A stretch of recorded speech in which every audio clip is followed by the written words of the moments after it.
Chemical equation होता क्या है इसको समझ। मान लीजिए कि एक हमने इक्वेशन लिखा,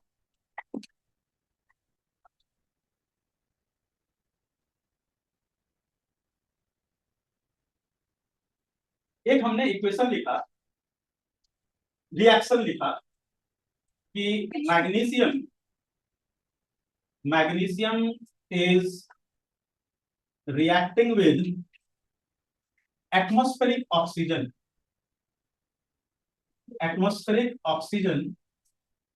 to produce magnesium oxide। ये एक रिएक्शन है जो आपके सामने में भी लिखा हुआ दिख रहा है ना। अब इस रिएक्शन को हमें कन्वर्ट करना है इनटू अ केमिकल इक्वेशन। तो जब हम केमिकल इक्वेशन के फॉर्म में कन्वर्ट करेंगे इसको, तो कैसे कन्वर्ट करेंगे हम लोग? जब मैग्नीशियम जो यहाँ पे है उसके लिए हम क्या करेंगे? सिंबल यूज करेंगे, Mg, है ना। मैग्नीशियम के लिए हमने यहाँ पे सिंबल किया, यूज किया Mg। ऑक्सीजन के लिए हमने सिंबल यूज किया O2। O2 क्या? 2MgO। Mg is reacting with O2 to form MgO, जो कि व्हाइट कलर का पाउडर है, व्हाइट कलर का पाउडर हो गया। ये है रिएक्शन। अब ये है रिएक्शन और ये है उसका इक्वेशन। ओके, ये रिएक्शन का ये इक्वेशन। तो इक्वेशन हम बोलते किसको हैं? डेफिनेशन क्या होगी? Proper definition of an equation सुनिए। Chemical equation is actually the shorthand method to represent any of the chemical reaction by using symbol and formula of the compound. समझ में आया मैंने क्या बोला? केमिकल इक्वेशन होता क्या है बच्चों? Chemical equation is the shorthand method, सुन लो पहले ध्यान से सुन लो उसके बाद लिखना। Shorthand method to represent any chemical reaction by using formula and symbol.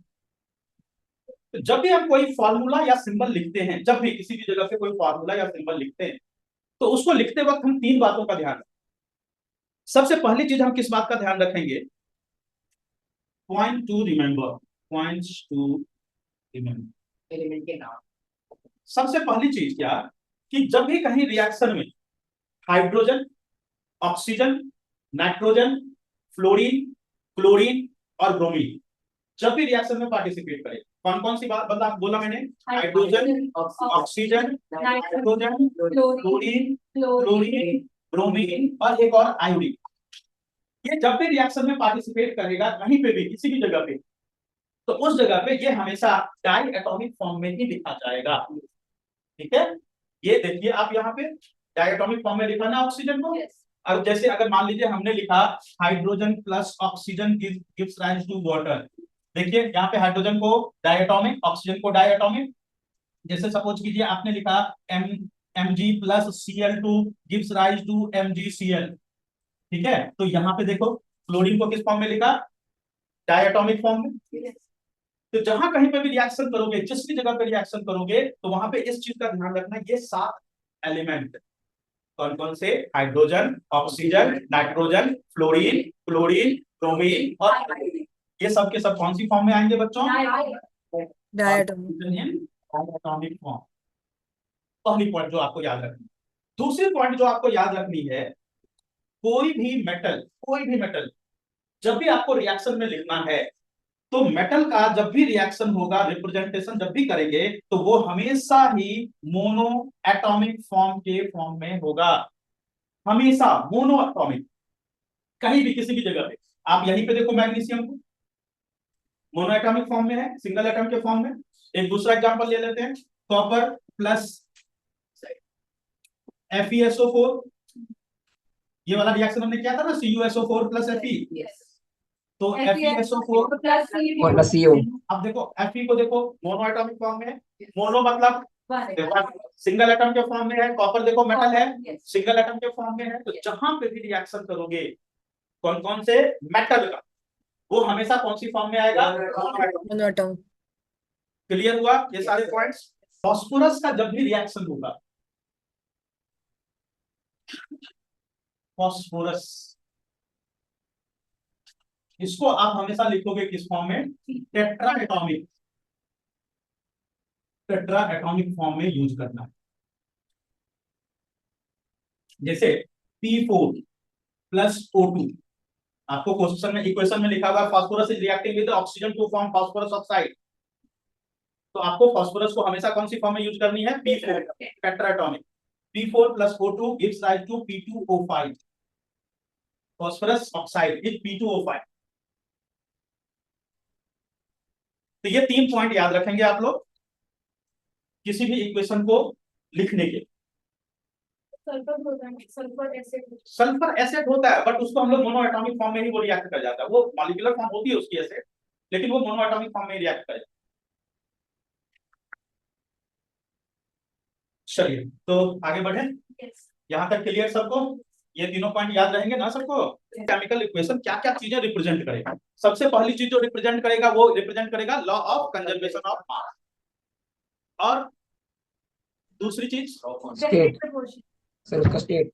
हाँ बिल्कुल, देखो सबसे पहला जो चीजें वहां से रिप्रेजेंट होगी, chemical equation represents, chemical equation represents, तो सबसे पहली चीज जो रिप्रेजेंट करेगी that will be law of conservation of मास।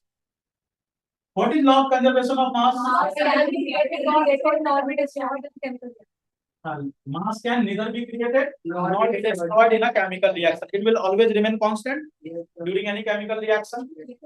दूसरा चीज क्या होगा यहाँ पे?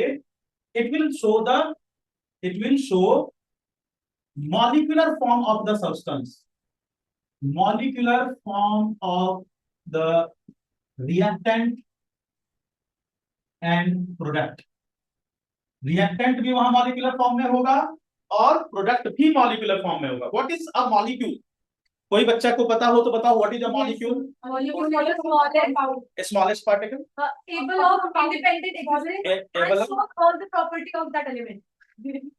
3 पॉइंट। Yes. मॉलिक्यूल जब भी हम बोलते हैं तो मॉलिक्यूल में 3 पॉइंट का ध्यान रखना। Smallest particle. एक जिसके बारे में बता रहे, जैसे हाइड्रोजन का मॉलिक्यूल हमने लिखा, सपोज करो हाइड्रोजन का मॉलिक्यूल हमने लिखा H, तो ये जो H2 है ये हाइड्रोजन का सबसे छोटा पार्टिकल होगा। पहली बात। दूसरी बात कि ये हाइड्रोजन की हर एक प्रॉपर्टी शो करेगा। Yes. तीसरी पॉइंट, ये stable.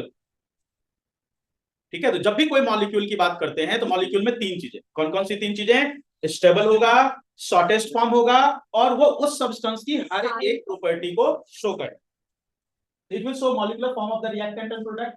Second point. Third point और बताइए क्या शो करता है? It shows Law law of constant proportion. तो मॉलिक्यूल के कांस्टेंट प्रोपोर्शन कंपाउंड में होता है ना, कांस्टेंट प्रोपोर्शन तो कंपाउंड में होता है। और बताओ? Physical state. हाँ, तो वहां पे वही चीज तो पूछ रहा हूँ, ये क्या क्या रिप्रेजेंट है, वही इंफॉर्मेशन क्या क्या इंफॉर्मेशन देगा? फिजिकल स्टेट दिखाता है sir. evolution of gas, formation of exactly, state shows state of reactant and product. very तेरा ही sir देखो ठीक है, answer to target. ओके। हाँ अनुराग, तुम क्या बोल रहे थे? बोलो। सर वही बोल रहा था सर। हाँ, और क्या शो करेगा? बस ये और बोलो। Production of heat. Production of heat. Yes, changes वहां पे नहीं जरूरी नहीं है चेंज changes अगर of temperature, catalyst used. catalyst क्या होता है? Working heat. हाँ वो अभी बताओ। Catalyst use, enzymes use, catalyst enzyme एक ही चीज हो गया, या और क्या बोल सकते हैं वहां पे? कैटलिस्ट यूज हो गया, एंजाइम यूज हो गया, क्या change in colour, pressure change. Pressure. Yes, pressure. ये सब चीजें ये शो करता है। कोई भी केमिकल रिएक्शन में ये सारी चीजें शो होती है। Change of temperature, catalyst use, colour, pressure, state. State लिखा ना, स्टेट में आएगा गैस, गैस है कि सॉलिड है कि लिक्विड है, वो स्टेट में आ गया। ये सारी चीजें शो करता है। केमिकल रिएक्शन काफी इंफॉर्मेटिव होता है, अगर हम इसको प्रॉपर्ली यूज करें तो काफी इंफॉर्मेशन वहां पे हमें रिएक्शन के बारे में मिल जाती है। कैटलिस्ट का काम हमेशा यही होता है। क्या होता है? It will enhance the chemical reaction but it will not never get utilised in that reaction. खुद एंटर नहीं करेगा, रिएक्शन को एनहांस कर देगा, बस इसी को बोलते हैं कैटलिस्ट। चुप हो जा। Balancing of chemical equation. Balancing करते क्यों? Laws This and is- law of conservation. बिल्कुल, this is to follow law of conservation of मास।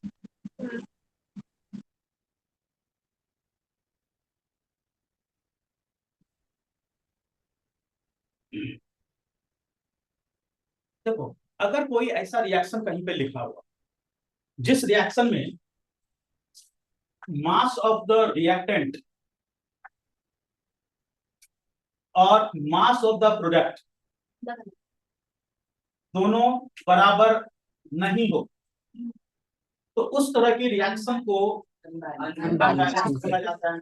और ऐसा कभी हम लिखते हैं तो उसको हम लोग नॉर्मली स्केलेटल इक्वेशन बोलते स्केलेटल केमिकल। हैं, उसको स्केलेटल इक्वेशन बोलते हैं। ठीक है, स्केलेटल इक्वेशन का मतलब क्या हुआ? अनबैलेंस्ड है।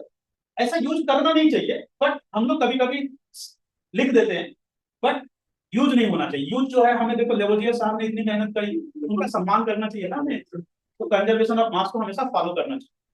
चलिए, इसको समझने के लिए हम पहले वही एग्जांपल लेते हैं जैसे आपको एनसीईआरटी में जो गिवन है, जो एनसीईआरटी में गिवन है उसी से समझ।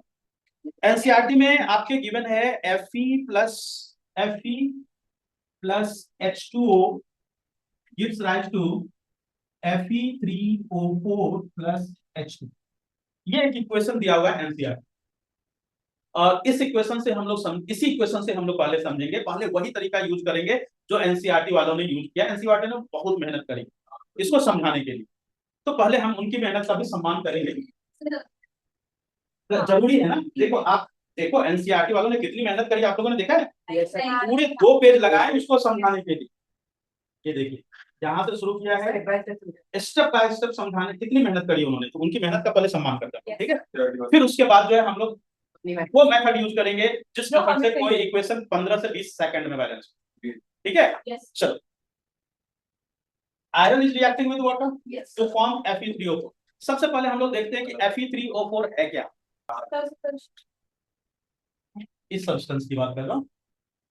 Fe3O4 का नाम क्या है? सबसे पहले ये बताओ, तुम लोग इस को आगे बढ़ने से पहले ये बताओ, तुम इस कंपाउंड को देख करके पहले ये बताओ कि आयरन की वैलेंसी यहाँ पे आपको दिख क्या है? 4 लग गया। दिखा सबको आयरन की वैलेंसी 4? Yes. क्या आपको ऑक्सीजन की वैलेंसी यहाँ 3 दिखी? Yes. दिखी सबको? एक बात बताओ, क्या कभी ऑक्सीजन की वैलेंसी 3 होती है? नहीं होती ना। कभी आयरन की वैलेंसी 4 सुना है? होता ही नहीं है। तो इस लेकिन ये कंपाउंड तो आपके एनसीईआरटी में गिवन है, समझाया तो इसी से है, तो फिर ये हुआ है। नहीं, दिस इज नॉट हाइपोथेसिस। सुनो, अब सुनो ध्यान से। एक्चुअली ये जो Fe3O4 है, ये कोई कंपाउंड ही। अब ये है क्या? आयरन की कितनी वैलेंसी होती है बताओ? 2 भी होती है और 3 भी होती है ना। तो actually this is not a compound. सुनो, ध्यान से सुन लो मेरी बात को। This is not a compound, this is a mixture of 2 different substances। ये different substances हैं FeO और Fe2O3। ये 2 अलग अलग substances के मिक्सचर है। FeO, अब ये देख के बताओ तो इसमें आयरन की वैलेंसी कितनी दिख रही है? तो आयरन की वैलेंसी 2, आयरन की वैलेंसी 2, ऑक्सीजन की वैलेंसी 2, टू कैंसर। अब यहाँ पे बताओ आयरन की वैलेंसी कितनी दिख रही है? ऑक्सीजन की वैलेंसी 2 क्रॉस करके Fe2। अब देखा आपने आयरन की वैलेंसी 2 और 3 है। इस दोनों को ऐड करके यहाँ पे लिख दिया है Fe3O4, क्योंकि अलग अलग यहाँ पे एक्चुअली Fe3O4 जो है वो अलग अलग होता ही नहीं, मतलब ये एक साथ होता ही नहीं, ये एग्जिस्ट ही नहीं करता। ये 2 अलग अलग सब्सटेंसेज हैं जिसको उन्होंने एक साथ करके लिख दिया है। लिखना नहीं चाहिए, आपको समझाने के लिए लिख, ठीक है, आपको ये समझाने के लिए लिखा गया है। एक्चुअली ये कोई सब्सटेंस है ही नहीं। ओके, अब समझिए, इस सब्सटेंस का जो FeO है जिसमें आयरन की वैलेंसी 2 है, आपको मैंने बोला था, याद करो, मैंने आपको बोला था जब जहां कहीं पे भी 2 वैलेंसी हो उसमें लोअर वैलेंसी में हम अस लगाते हैं। याद आ रहा है ना, क्यूप्रस क्यूप्रिक बोला ना। अब आयरन है तो क्या लगाएंगे, फेरस, फेरस, और इसमें क्या लगाएंगे, फेरिक, फेरिक, इसमें हम लगाएंगे फेरस ऑक्साइड, और फेरिक ऑक्साइड, और इसको बोला जाएगा फेरिक ऑक्साइड। Ferric oxide. अब जिस बच्चे को नहीं पता वो बच्चा सुन, जब भी किसी भी सब्सटेंस की दो वैलेंसी होती, जैसे यहाँ पे आपको पता है कि आयरन की दो वैलेंसी है, 2 भी है और 3 भी है। एक और जगह होता है जहां पे आपने दो वैलेंसी पर है, कॉपर। तो जो लोअर वैलेंसी वाला है उसमें हम OUS लगाते हैं, ये रहा।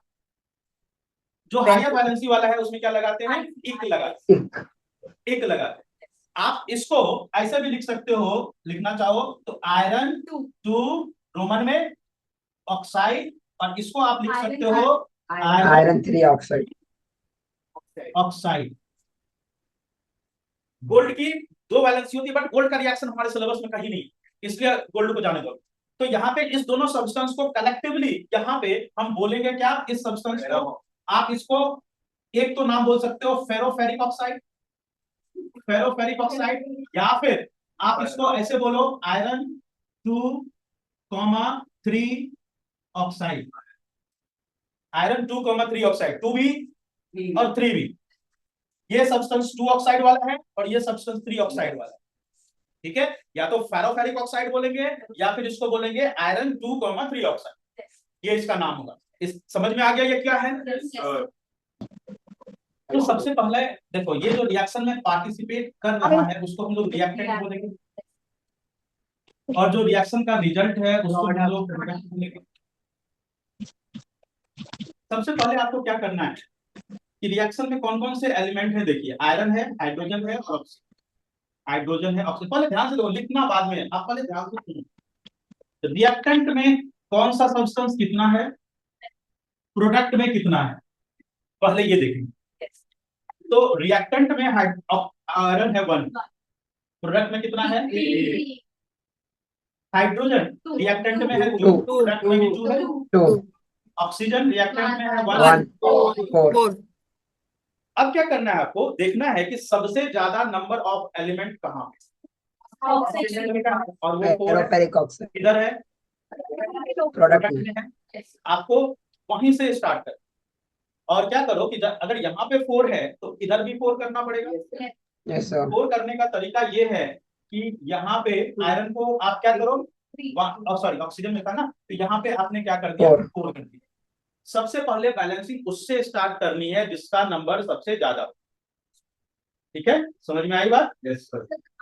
हाँ, अब क्या हुआ कि यहाँ पे हमने देखा कि 4 यहाँ पे करने से क्या हुआ कि हाइड्रोजन बढ़ के हो गया 8, आयरन तो इतना ही रहा, ऑक्सीजन बढ़ के हो गया 4, ठीक है। अब ये वाली लाइन हमारी चेंज हो चुकी है, ये वाली लाइन चेंज हो चुकी है, इसको आप पेंसिल से क्रॉस कर सकते हैं। अब आपको इस लाइन को और इस लाइन को देखना है, फिर से देखना है कि सबसे ज्यादा नंबर ऑफ एटम हाइड्रोजन, आपको देखना है हाइड्रोजन। तो हाइड्रोजन 8 है रिएक्टेंट की साइड में, प्रोडक्ट की साइड में करना पड़ेगा, 4 डाल देंगे इधर, 4। यहाँ पे आपने कर दिया 4, तो प्रोडक्ट की साइड में 4 करने से यहाँ पे हाइड्रोजन बढ़ के हो गया 8, ऑक्सीजन 4 और आयरन तो 3 ही रहा, ठीक है। अब ये वाली लाइन चेंज हो चुकी, तो अब आप इसको क्रॉस कर दो। अब फिर से इस लाइन को इससे कंपेयर करो, देखो कहाँ पे बच गया, आयरन, आयरन में 3, तो यहाँ पे 3 लगाना पड़ेगा। आगे जो भी चेंज करना है वो उसके आगे करना है, ठीक है, तो मल्टीपल में चेंज करना है। तो अब ये वाली लाइन चेंज हो चुकी, और आपने यहाँ पे आयरन को 3 कर दिया, हाइड्रोजन को 8 कर दिया, और ऑक्सीजन हो गया है 4। अब आपको देखना है रिएक्टेंट और प्रोडक्ट को, क्या वहां पे कोई डिफरेंस है या सेम हो चुका। हिट एंड ट्रायल मतलब क्या, हिट एंड ट्रायल का कोई रैंडम नंबर लगा दो। हिट एंड ट्रायल मेथड जो है, सिंपली बोले तो इसका कोई रूल नहीं है ना, हिट एंड ट्रायल का रूल तो होता ही नहीं है। तो अब इसको हम करेंगे कैसे, सिंपल बात है कि आप इसको प्रैक्टिस से ही कर सकते। Balancing of the chemical equation सिर्फ प्रैक्टिस से ही होता है और कोई तरीका नहीं है। तो जब भी आपको कोई भी इक्वेशन बैलेंस करना हो, आप प्रैक्टिस करो, ठीक है, प्रैक्टिस करो, अपने आप हो जाएगा बैलेंस। चलिए यहीं से हम लोग करते हैं प्रैक्टिस। बहुत कम ही ऐसे इक्वेशन होंगे जिसमें आप फंस जाओगे, मतलब फंस जाओगे, मतलब जो which will take 2 minute 3 minute, बाकी सब 10 से 15 सेकंड में हो जाए। सुनिए क्या करना, वही काम करते हैं लोग बिना टेबल बनाए। ठीक है, सबसे ज्यादा नंबर कहाँ पे है? ऑक्सीजन का, वहां पे 4 है, यहाँ पे हमने कर दिया 4। 4 करने से हाइड्रोजन बढ़ के हो गया 8, तो हाइड्रोजन को हमने बढ़ा के कर दिया 8। हाइड्रोजन और ऑक्सीजन बैलेंस हो चुका। अब यहाँ पे देखा कि आयरन 3 है, आप इधर कर दो 3, ये हो गया इक्वेशन बैलेंस। समझ में आया क्या करना है? तो सिंपल आपको हिट एंड ट्रायल मेथड। अब जैसे मान लीजिए कि हमने लिखा nitrogen plus hydrogen gives rise to ammonia NH3। अब यहाँ पे आप क्या देख रहे हो कि नाइट्रोजन और हाइड्रोजन, सबसे ज्यादा नंबर तो हाइड्रोजन का है। हाइड्रोजन का अगर हम इसको बैलेंस करें तो यहाँ पे 2, यहाँ पे 3, क्या तरीका हो सकता है? 2 लगा देंगे प्रोडक्ट में। यहाँ पे हाइड्रोजन 6 हो गया, बैलेंस हो गया। इसी को हिट एंड ट्रायल मेथड बोलते हैं। ठीक है, तो हिट एंड ट्रायल मेथड का मतलब यही है। चलिए और इक्वेशन बैलेंस कीजिए। कॉपी में करने के लिए बोल दो। हाँ हाँ, अभी बैलेंस करेंगे ना, बिल्कुल बहुत सारा बैलेंस करेंगे, चिंता मत करो। चलो लिखो, PbNO3 whole twice plus Ki gives rise to PbI2 plus KNO3। इस इक्वेशन को करो balance. Sodium plus water, sodium plus water gives rise to NaOH plus H2, NaOH plus H2। तो बैलेंस नहीं, हो ही नहीं सकता, तो ऑर्डर आगे करने दो इसे। सर वो 2 लिख रहे थे। दिखाओ दिखाओ दिखाओ दिखाओ दिखाओ। लो, ये लो, सब कुछ इक्वल। हाँ, देख आप इसको सॉर्ट करो, इक्वल है तो सॉर्ट करो। सॉर्ट सर उसने कर दिया, वन साइड एक्सप्लेन नहीं किया, एक्सप्लेन मैं कर। दोनों साइड से कॉमन लेके कट करो। अब देखो, जैसे मैं एक बात बताऊं, जैसे देखो ये इक्वेशन बैलेंस है, ठीक है।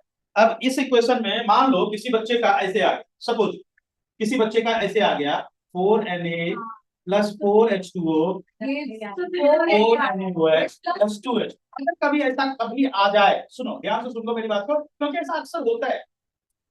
तो अगर कभी ऐसा आ जाए तो वैसी कंडीशन में आप ये देखो कि क्या ये कॉमन कहीं से लिया जा सकता है।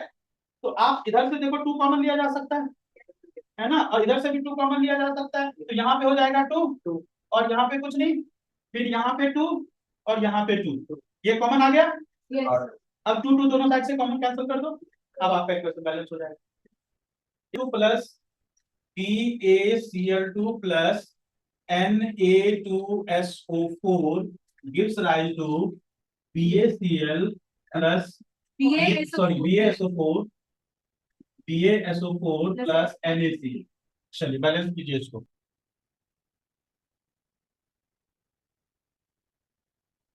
BaCl2 plus Al2SO4 whole thrice gives rise to BaSO4 plus AlCl3। BaCl2 plus Al2SO4 whole thrice gives rise to BaSO4 plus AlCl3। आप यहाँ पे एक चीज ऑब्जर्व करो, ये पूरा का पूरा SO4 यहाँ पे पूरा का पूरा SO4 के फॉर्म में आ रहा है। यस सर, ये SO4 यहाँ पे 3 है, यस सर, यहाँ पे भी 3 करना पड़ेगा। Yes yes sir, step by step समझो। 3 कर दिया, यस सर, यस सर, 3 करने से बेरियम 3 हो गया, यस यस यहाँ सर, बेरियम 3 किया, यस 3 सर, करने से यहाँ क्लोरीन 6 हो गया, यस सर, क्लोरीन को 6 कर दिया, यस सर, यूनियन 2 हो गया, यस यूनियन 2 सर, ऑलरेडी है। यस सर, ये यस सर, फिर से बताओ, no sir, AlCl3 aluminium chloride का फॉर्मूला तो यही रहेगा ना, उसमें फॉर्मूला में नहीं चेंज कर सकते। ठीक है, फॉर्मूला में कभी चेंज नहीं होगा, फॉर्मूला हमेशा यही। अब जैसे NaCl है तो NaCl है, तो यहाँ पे अब जैसे Na2 है तो Na2 थोड़ी यहाँ पे थोड़ी ना कर देंगे, ऐसा कभी गलती मत करना। ये कर देने से फॉर्मूला ही चेंज हो जाएगा, तो फॉर्मूला तो NaCl का हमेशा NaCl ही रहेगा। यस ओके, तो ये सब गलती नहीं करनी है, ध्यान देना है। चलो अगला क्वेश्चन लिखिए। Yes sir. क्रेडिट कर दो मतलब Zn plus sir AgNO3 gives rise to ZnNO3 whole twice plus Ag। ये NO3 यहाँ पे NO3 के फॉर्म में आ रहा है। जब भी ऐसा केस हो ना तो उसको एज अ होल कंसिडर कर। यहाँ पे 2 नाइट्रेट है, Yes. यहाँ पे सिंगल नाइट्रेट है, 2 कर दिए, ठीक है। अब 2 करने से Ag2 हो गया, यहाँ पे 2 लगा दो, हो गया बैलेंस। Yes. तो जब भी कभी इस तरह का हो ना तो उसको एज अ होल कंसिडर किया करो।